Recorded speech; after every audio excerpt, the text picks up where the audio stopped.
প্রচণ্ড বাতাস। সমুদ্র সৈকতে সাধারণত বাতাস বেশি থাকে, বাতাসের কারণে ভিডিওগুলো স্বচ্ছ হয় না। আর এটা পশ্চিম দিকে যাচ্ছে, সূর্যের আলোটাও জাস্ট পশ্চিম দিকে, যার কারণে ক্লিয়ার দেখা যাচ্ছে না।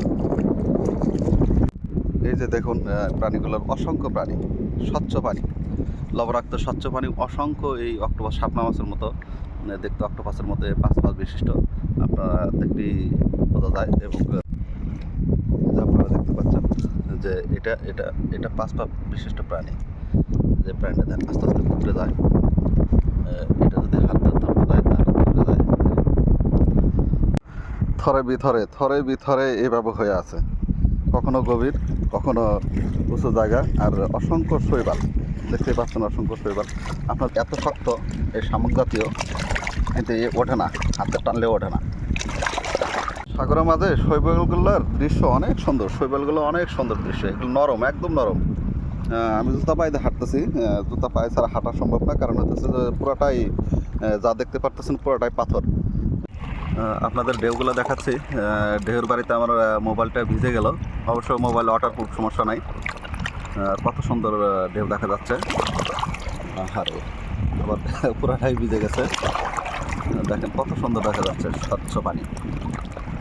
দেখেন পানিটা কতটা স্বচ্ছ, কতটা স্বচ্ছ, স্বচ্ছ পানির সাথে দেখেন ওই পাথরের সাথে শৈবাল না শামুকের মতো এগুলা চিকমিক চিকমিক করতেছে আর কি।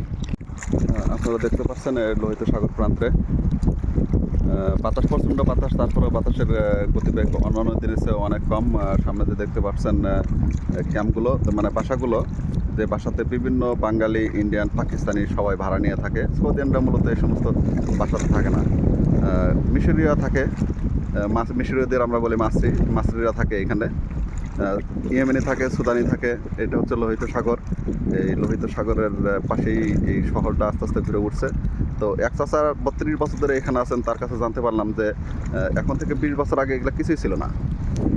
এখানে আরামকো প্রজেক্টটা আপনাদেরকে জুম করে দেখাচ্ছি। ওই যে এইদিকে জাহাজটা দেখা যাচ্ছে, এখান থেকে কমসে কম 5 কিলোমিটার দূরে এই জাহাজটা দেখা যাচ্ছে। এই জাহাজটা এখানে আরামকো প্রজেক্ট আছে, এই আরামকো প্রজেক্টে তেল দিয়ে থাকে সাধারণত। পরন্তু বিকেল আমি আপনাদেরকে স্পষ্টভাবে দেখাতে পারতেছি না, কারণ হতেছে যে গরমের দিনে, অর্থাৎ সৌদি আরবে গরমের দিনে সাধারণত কুয়াশা পড়ে। কুয়াশার কারণে সব কিছু স্বচ্ছ দেখা যায় না, অপরিষ্কার দেখা যায়।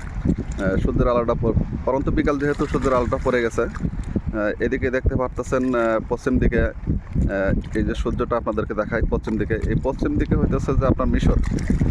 এই মিশর এখান থেকে দূরত্ব হচ্ছে আপনার 355 কিলোমিটার। মিশরের সাথে, এই সাগরের সাথেই লেগে আছে ইয়েমেন, সুদান। মিশরের এই সাগরের সাথে মিশর। এবং আপনার আরেকটা জিনিস দেখাই, যে আপনার এই দিকে যত যাবেন, দুবাই শহর থেকে এই দিকে যত যাবেন সামনে যেতে যেতে আপনার মিশরের লাস্ট প্রান্ত, আপনার মিশরের যে রাজধানী কায়রো পর্যন্ত এই সাগরটা ঠেকছে, মানে শেষ হয়েছে আর কি। কায়রোর পার্শ্ববর্তী আছে জর্ডান। তো বিশাল বড় সাগর, অনেক বড় সাগর। এর গভীরতা 1800 ফিট না কত সঠিক মনে নাই। এর দৈর্ঘ্য হইতেছে, যে প্রস্থ হইতেছে 355 কিলোমিটার। আর গভীরতা 2400 মিটার, কোথাও কোথাও 2400 মিটার আছে, কোথাও কম আছে। এই যে দেখতে পাচ্ছেন শুধু সাগর আর সাগর, সাগরের মধ্যে দেখার মতো কোনো কিছুই নেই, স্বচ্ছ পানি ছাড়া আর কোনো কিছুই নেই। আমি একটা পাথরের উপর দাঁড়ায় রয়েছি।